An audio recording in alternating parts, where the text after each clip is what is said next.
I hope everyone's doing well. First of all, let me say I'm a little nervous. That's the first presentation I've done since I've been to university, so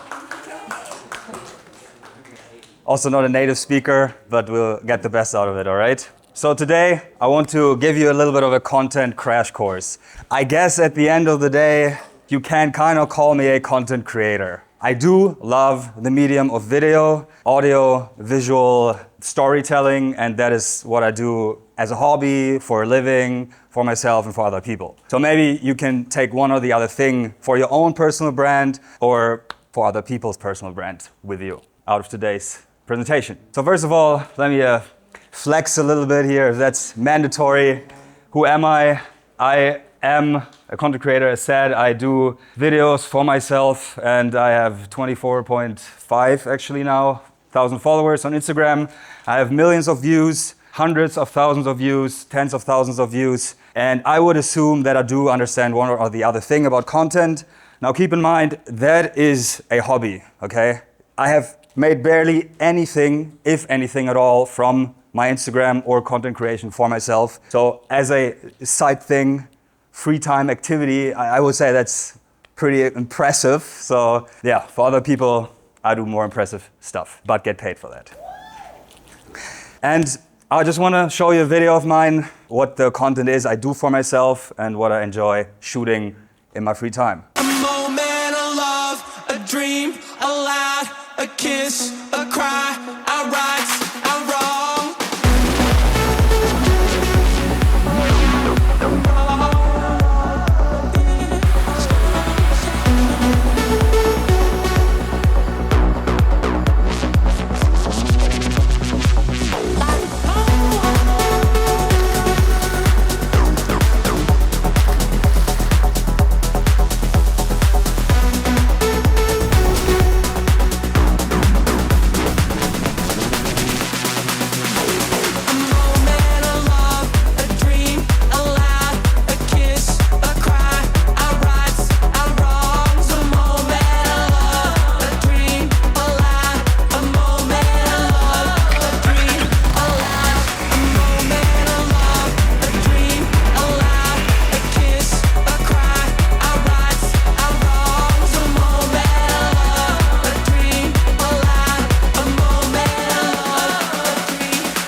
Appreciate it, guys. So, yeah, that was just a combination of clips I got from Vietnam, Sri Lanka, Sulawesi, a different island in Indonesia, and Bali. So, yeah. And now, can we hire you as a videographer, or you're saying it's just a hobby? Potentially, yeah. I do work as a videographer as well. Yeah, so if you want to know what I do professionally, I am a videographer. I'm mostly a video editor, actually, so I can work remote and travel wherever I want to go. I do a lot of content, marketing for personal brands in Germany especially, but I do speak English as well, I would hope. I want to do this whole presentation a little more interactive. I don't just want to show you my stuff. So the first question that I have, please raise your hand if you have any idea whatsoever. What would you say makes content good? Anyone has an idea? Quality. Providing value. Very good. Pattern disrupt? Pattern disrupt, interesting. Being your authentic self. Very good, very good, very good. Any more? Hook. Okay. Sort of the same with pattern interrupt. Okay, I'm very happy that none of, you want to say something? Storytelling. Correct, exactly. You already know one or the other thing about content because none of you mentioned high-end quality, 4K, 60 FPS, super high cinema camera. Okay, that's great. And that is also what I want to get out of your brain. You don't need expensive equipment. You don't need crazy quality. You don't need any of that. What you actually need is, as you already have concluded, a good functional structure. So that is a hook, pattern interrupt, a storyline, which is the main part of the video, depending on how long it is, and the execution. And to be fair, the execution is a little bit of the whole camera quality, editing, fancy stuff, but that's really the tertiary, do you say that again? Thing. So that is not necessarily what we need to focus on, but this is a important trigonometry or whatever. I try to sound smart.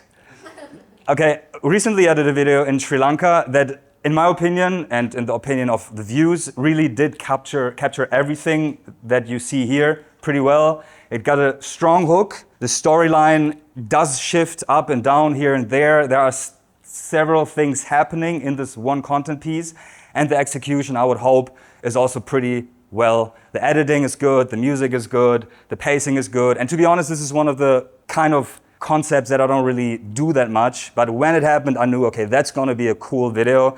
It's a little quirky, it's a little weird, but you know, it worked. And I knew it's gonna work because it follows a winning formula, which is this one. So enjoy this one. I was just trying to get a cool clip of this bridge in Sri Lanka, but I didn't notice that there's a bunch of beehives exactly below me.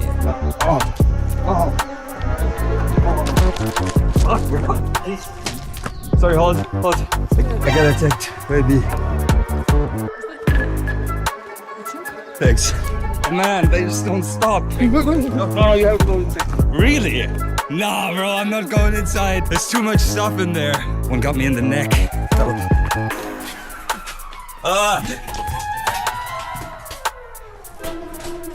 Oh, bro. No, let me out. I'm in this fucking quarantine room. I hope I'm not allergic to these things. Oh, well, that's a hickey. All right. Glad you like that. It's crazy. Yeah. They got a scent on you and they just keep following you. And like I went away from the nests, but it doesn't matter. They just actually not. But it's apparently a very common thing there that I also didn't know. And they didn't sting anyone else, just you. Well, on that day when I was there, it was only me. But apparently that's a reoccurring thing, and people get stung there. And yeah. So let's go a little bit into detail into the formula that we already touched upon. So first, we do have the hook. That is very important, especially in today's attention economy, where everyone is just on their phone, mindlessly like a zombie scrolling, subconsciously hoping for the next interesting thing to come along. So you have to exactly interrupt the person in their weird state of mindless consumption. So you can do that with many different things. You gotta spark curiosity, you gotta shock them, as in the example of the bee video. My hook was right away me groaning like a little, like, oh, right? I don't know if you remember that, but that was the first few frames. And then people are like, oh, what the fuck is going on with him? Then you gotta create a conflict that also works pretty well. A novelty, something that nobody has ever seen, right? Whatever it may be, just an image of a crazy landscape or an insane skate trick or whatever. Social proof, you know, you just flex your rollie into the camera or whatever, always works great as well. Relatability, okay, something that you right away like, oh, this is me, that could be me, that could I associate with. And then a pattern interrupt, as we already said, just something like, what the fuck's going on here? And high stakes. Okay, let's say you're like balancing on stuff, like Red Bull does that all the time. They cut into the most crazy scene of the entire video. But that is actually part of the, well, it could work, but I'm not like that built that if you would see this, you would be like, what the, whoa. Like, I got some, but you know, it's not like bodybuilder.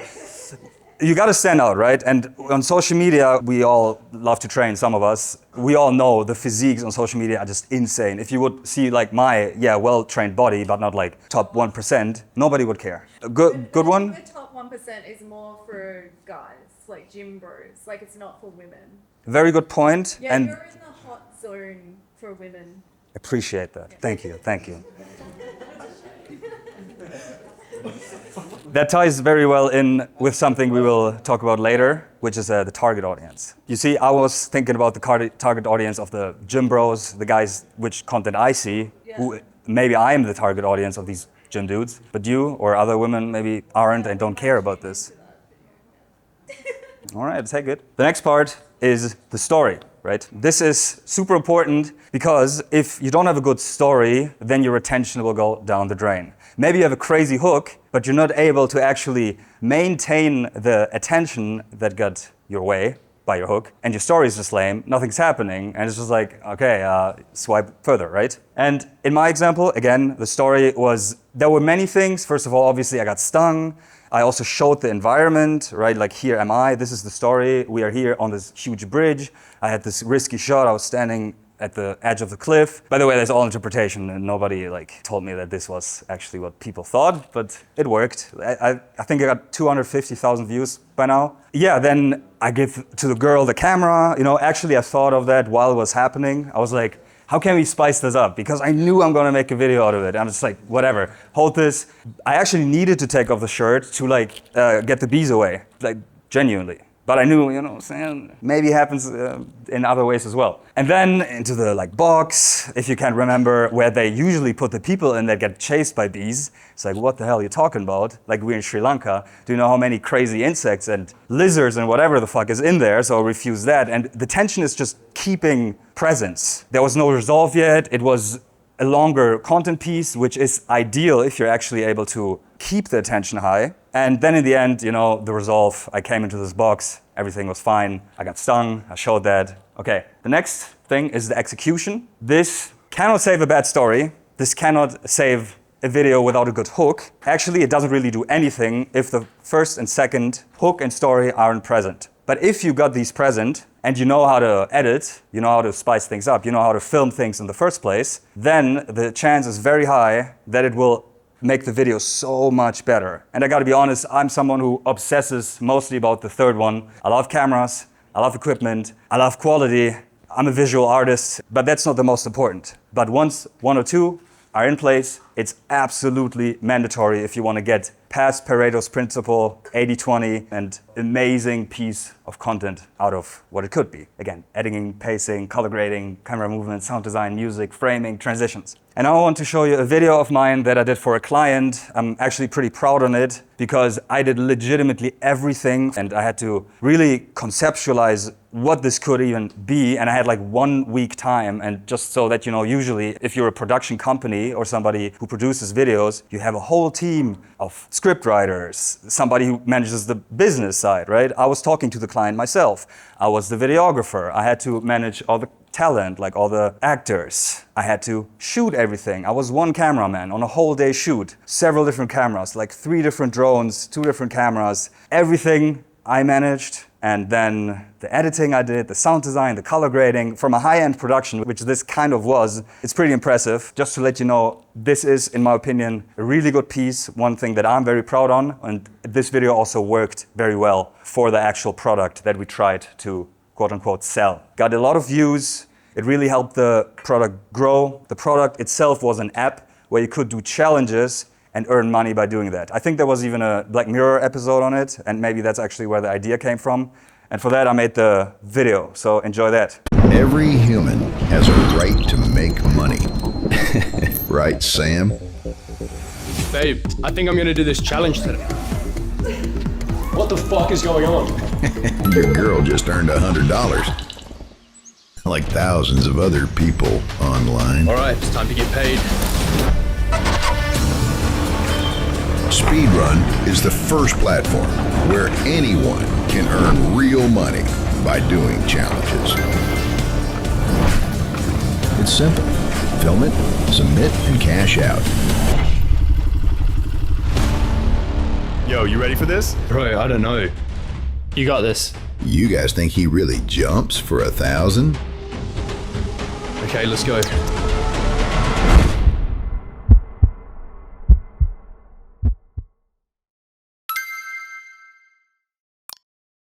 All right.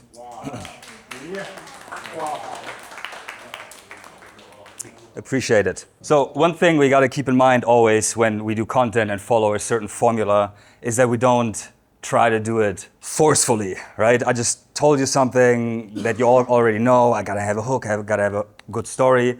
But what I really want you to understand, something that I most of the time actually follow suit on, is the concept of show, don't tell. Right? You don't want to rub the story into the person's face. You don't want to narrate everything. You don't want to have a voiceover about everything that's going on. And you don't want to just make it look like it's too planned out.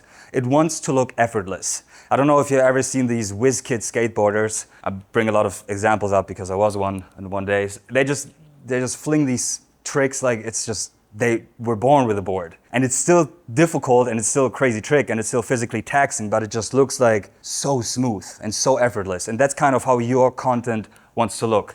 You want to bring a story across without rubbing it in someone's face. Environment as the narrator. Emotion through experience. Contrast creates tension. Details build immersion. A journey, not a montage. Sound and pace drive feeling. Now, I got a video recently that I collaborated with wonderful Indonesia on. They got like 1.5 million followers. I think it's at also 250,000 views right now, in case that matters. And this is a pure show, don't tell video. There is a lot of story in the video, but except the hook, there are no words spoken, there's no narration, nothing. And I think with that in mind, you will realize what I meant. So enjoy that as well. These niggas out here snitching, they with the rat pack.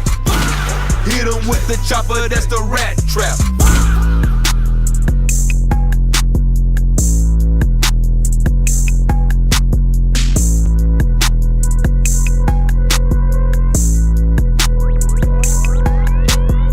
Just to wrap it up, the hook, obvious, right? This was actually a trend. I don't like trends that much, but sometimes they work, especially if they inspire you. And then the story was basically, here we are, this is the areas that are there. It tells itself, like this, for example. You gotta understand everything that you perceive creates a narration in your own head most of the time. Every frame you see, your brain usually will just start to spin up narratives. Like, okay, where's that? Okay, there's a snake. Let's move on. I don't want to make this too long, although you told me this should be like 45 minutes long. So I'm just taking my time here. I hope you don't mind. Who knows this gentleman? Raise your hand if you like him and leave your hand if you don't like him. Woo! All right, more or less spread even. So this guy is Andrew Tate. He is someone who originated in the, you could say, manosphere, which is like male self-help. And he has so many controversial takes that we don't need to get into. But he's basically saying like, men are more capable than women, like on the surface level, right? Women need to stay at home. You can imagine the rest, right? And I don't want to argue for either side right now. But what I really want you to keep in mind is that this gentleman here was, till this day, I would assume, the most viral person ever. He is the hook in person, but he's also the story in person. What he is not at all in person is the execution. This guy, and this is especially extremely important for every personal brand here. It doesn't matter if you're a girl or a guy, misogynist or misandrist, okay? This is super important because what he manifests is the opposite example of what I just told you about, which is tell, don't show. This guy is a master orator. I listened to podcasts all my life, read books all my life, I've seen movies all my life, and I gotta objectively say, this guy is the best public speaker, orator I have ever seen. And I gotta be honest at this point, I don't agree with everything he said. I don't think he's my role model, all right? But objectively speaking, the ability to speak, to convey information, this guy has done it better than anything ever. And this is important for you, because let me read this off here. Words create clarity. Storytelling builds belief. Structure keeps attention. If you speak concise, impactful, memorable, people will remember and listen to you. You are the personal brand. No editing, no fancy post-processing can replace your presence. If you talk into a camera, this is so important to know, in my opinion, which is also why I have a job in the first place. I edit videos for personal brands. I wouldn't say that they're idiots or whatever, but if they had the ability that this guy has to speak and captivate by words alone, with no filler words and like, you know, then I wouldn't have a job because I cut the dead ends out, I make everything look kind of fancy, I do text animations and all that. This guy doesn't need any of it. And you potentially don't need any of it either if you know how to speak properly. So now I want to have a little exercise with you. It takes a little moment, but so I want you to pair up. This is going to be an oratory practice for you. This is going to help you, and if you do that in front of the mirror at home, you will become a better public speaker in any instance. I want you to, for the first 30 seconds, talk in the most brain-dead way you could imagine, okay? Is this retard maxing? Retard maxing to the max, all right? All right, I'm just going to spoil it. The first question is going to be, tell me about your most favorite travel experience. And for the first 30 seconds, let me give you an example. I was Vietnam, northern Vietnam, like Hanoi, and we also did the Ha Giang Loop. And what I liked about that in particular was The food in comparison to the rest of Vietnam, like it was good, but it was so different. Okay, 30 seconds over. Like if you talk to someone, he's just going to be, oh, bro, like what you talking about, man? And now the next 30 seconds, I want you to try to especially avoid filler words. If you want to say and better say nothing. Just let your brain think and then answer once the word comes across. So pair up. We all got time. It's all fine. Pair up. Maybe just the person you sit next to. It's just gonna be a little more convenient. Each one right or left pair up. Exactly. So 30 seconds. The person on the left starts retard maxing. Just don't care. Let loose. Okay. Extreme end of the spectrum. Talk nothing, say a lot without conveying anything. I hope you feel now properly inebriated, like a good idiot. I know it's fun, but let's move on. Now I want you to actually focus, okay? Concentrate on the story. Again, favorite travel experience, maybe even same story. Now your brain is actually warmed up to what you experienced. It should make everything a little easier. Try to speak as concise as possible. No filler words, no like and subscribe. Let's go. 30 seconds.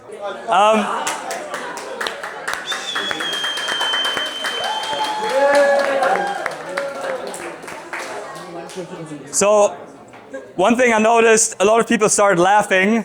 I think because that's like so unusual to really try to behave yourself, not say stuff. So if you're a personal brand, guys, I highly recommend you do that in front of the mirror, by yourself, listen to yourself, talk to yourself. We all do that in our brain anyways all day. Might do it out loud. The main thing here that we're trying to do is storytelling. The same holds true for a book. All of you read a book, hopefully, in your life before. The first few pages are just interesting. You just want to keep reading. And then the story comes and rolls out and keeps being interesting and all that. And the execution, like how you phrase your sentences, how you say stuff, is part of it. At the end of the day, this is all storytelling, audiovisual storytelling. And if you're able to understand that and put that into the medium of video, then you will have, quote unquote, success. I want you to start with the end in mind as well. Be intentional about your content. You don't always have to do that. Have fun if you want. Do random stuff, throw shit against the wall, see what sticks, and you do you. For example, this travel video I showed you at the beginning, I think it sits as like 2,000-3,000 views, which for my content is nothing, but I just loved doing it, so I just did. You want to ask yourself, why do I even want to create content? What would the intention be? What would the reason be to create content? Anyone has an idea? What's the purpose of content? Education, for example. Education, all right, yeah. Sharing stories. Expressing yourself. Inspire. Funneling to your sales. Funneling to what you're selling. I like how all of you see it as a form of creative expression, which is extremely important, something that I live by. But you said something super important, something we obviously often don't want to admit. We try to sell something. Is it an idea? Is it a product? Is it a fantasy? Click on my wife link. Yes. Just real quick, do you have an idea what I maybe want to sell with the social media that I make no money from? Wild guess? Personal brand. Coaching. Too vague. Coaching, personal branding, videography. That's yes to some extent. Testimonial, yeah. You're building the trust so that you can... Building the trust, that's true, but you're thinking too much in a funnel and too much in a business sense. Yes, I do want to potentially funnel people through to my actual services. I can record, I can edit, I can do all of this lifestyle, yeah?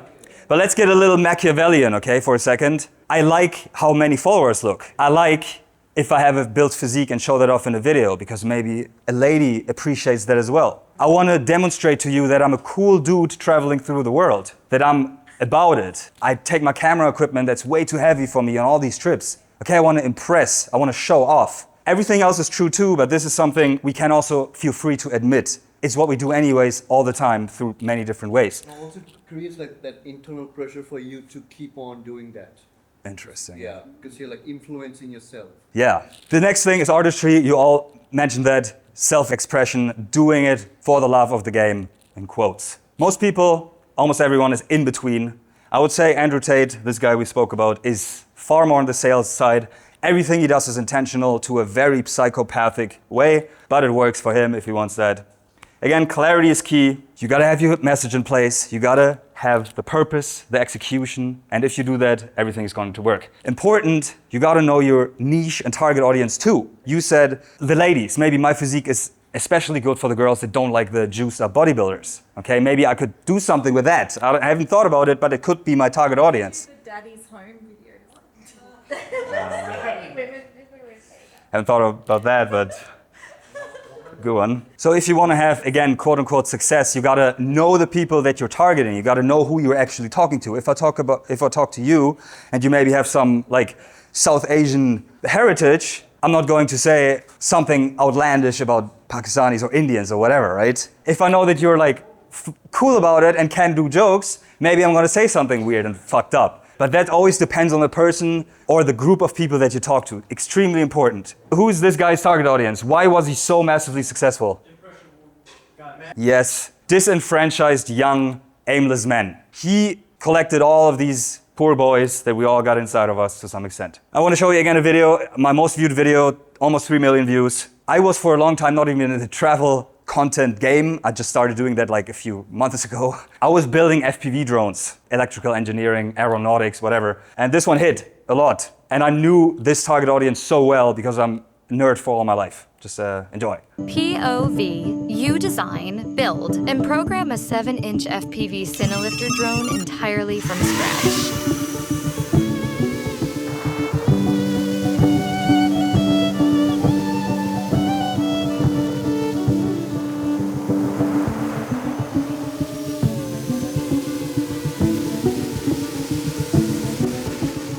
Okay, this one was a little boring, I gotta say. But why it worked is people just see this big camera on this drone all janked up, set up, and they want to know what does it look like. So they stick with the video and want to see more clips. My assumption. Recently, I deviated my target audience. I went more into the travel content creator space. Maybe you can teach me a little bit about that later. I gotta be honest, I didn't really understand the niche and I don't really know what I'm doing. But at some point, it just starts clicking. And this was one of the videos that performed well. Very short.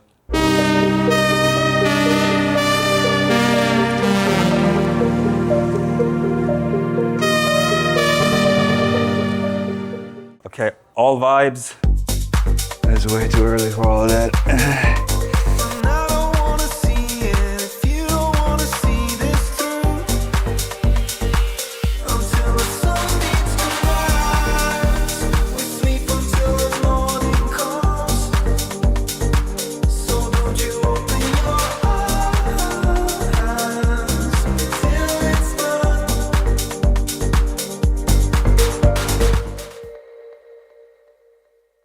Why this worked is because so many people reposted and reshared this, mainly because this is the main attraction in Sri Lanka. Everyone has been up there and everyone wants to show it to their friends and their people what it's actually like through a nice lens without anyone, although it was full of people to be fair. Again, this is a reiterative process. You maybe don't know your target audience yet. You maybe stumble into your target audience. Maybe I will start targeting women with whatever I have. And it may work, maybe you like the target audience, maybe you will go further down the road, maybe you will understand your target audience better, but it's a reiterative process. And what I also want you to know is don't care about the algorithm, okay? In the long run, guys, the algorithm is always, at the end of the day, if your content piece is good, it's going to work. Maybe it doesn't work now, maybe you repost it half a year later, then it's going to work.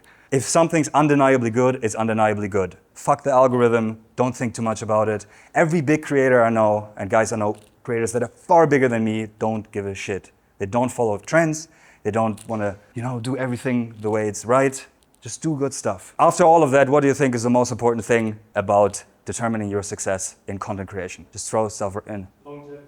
Longevity, great one. Consistency, you named it, consistency. It's like in the gym, you can attest to it. It doesn't matter if you train hard every single day. I didn't even train hard for like the last half a year. I still have a decent physique that you don't see with my big t-shirt here. But like, if you train for 10 years, 10 plus years, you will look good anyways. If you do content for 10 plus years, you will make good content anyways. Most of my videos have like 1,000 views, all right? And then some just stick. And not because I want to over-engineer everything and I think so much about every content piece. No, because I just do and keep doing And I think everyone can talk about that.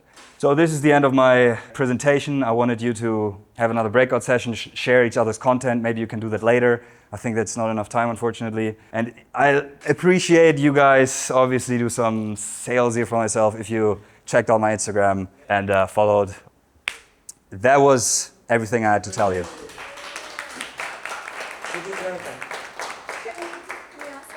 Questions? We have time for questions? I have a question because I really want the answer. When you create that curiosity loop, like the bees under the bridge, how do you make sure you don't accidentally close the loop before, like, because you want them to watch for as long as possible, right? Stuff gotta keep happening. There's a perfect word in German for it, Dramaturgie. It's this wave that you're riding. Okay, you go up and it's going to just, something crazy happens. But then you want it to go down a little bit. You want to let it ease out. You want to be able to breathe. And then it has to go up again though. As in a movie, there's the first act, the second act, the third act. In every act something crazy happens, but at the end of every act, you're almost like, okay, I could pause the video now and go to the toilet or whatever, right? Just on a way smaller scale. It applies to content as well. So you're doing like quite a few, like rather than just one that carries through the whole thing. Yeah, there's just microscopic stories happening inside of that. Taking off the shirt, running to the box, running into the other box. All of a sudden there's a bee in the box. So it's all these little things that happen in one story. So how will you monetize this? Or are you thinking of monetizing this? Monetizing what? Your content.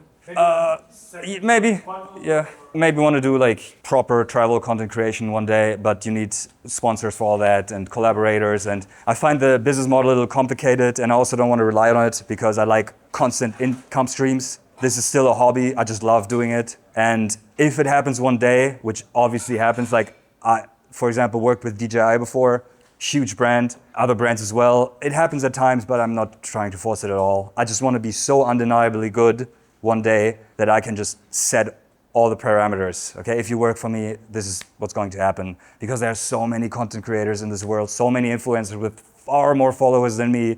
I don't want to be just one of them trying to, fight my way through this cluttered space. If I turn out good, that's perfect. If I just do work for people that actually gets me paid, I'm happy as well. Appreciate you. That was cool. Appreciate the attention.